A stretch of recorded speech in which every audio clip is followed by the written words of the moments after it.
கரூர் மாவட்டம் கிருஷ்ணராயபுரம் அருகே சேர்வைக்காரன்பட்டியில் இருசக்கர வாகனத்தில் வந்த இளைஞர்களும் பள்ளி மாணவர்களும் அரசு பேருந்துக்கு இடையூறு ஏற்படுத்தி இருக்கிறார்கள். அது பற்றி தட்டி கேட்ட ஓட்டுநரை அவர்கள் தாக்கியதால் பரபரப்பு ஏற்பட்டிருக்கிறது. அந்த காட்சிகளை பார்க்கலாம்.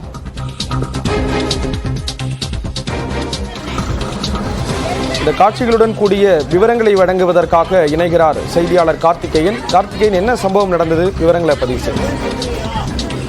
கரூர் மாவட்டம் கிருஷ்ணராயபுரம் அருகே அரசு பேருந்தை வழிமறித்து, அதாவது 3 மாணவர்கள் பள்ளி சீருடையுடன் மற்றும் ஒரு மாணவர் அன்யூனிஃபார்முடன் 4 பேர் போதையில் இருந்ததாக கூறப்படுகிறது. அவர்கள் பேருந்திற்கு வழிவிடாமல் முன்னும் பின்னும் கிட்டத்தட்ட 5 கிலோமீட்டர் தூரத்திற்கு ஹாரன் அடித்து பேருந்தை இயக்க விட, குறிப்பாக மணப்பாறையில் இருந்து கரூர், அதாவது பாலவிடுதி தரகம்பட்டி வழியாக கரூருக்கு செல்லக்கூடிய அரசு பேருந்தை நேற்று 3 மாணவர்கள், பள்ளி மாணவர்கள் 3 பேர் பள்ளி சீருடையுடன், ஒருவர் சீருடை இல்லாமல் அன்யூனிஃபார்முடன் சேர்ந்து இருசக்கர வாகனத்தில் பேருந்தை முன்னுக்கும் பின்னும் முந்தி வருவது போல் ஹாரன் அடித்து தொந்தரவு செய்துள்ளனர். குறிப்பாக பாலவிடுதி அருகே சேர்வைக்காரன்பட்டி பகுதியில் இந்த 4 கிலோமீட்டர் தூரத்திற்கு அரசு பேருந்தை இயக்க விடாமல் தடுத்ததால் பரபரப்பு ஏற்பட்டது. உடனடியாக பேருந்தை அடிக்கடி பிரேக் போடுவதால் பேருந்து பயணிகளும் பாதிக்கப்பட்டுள்ளனர்.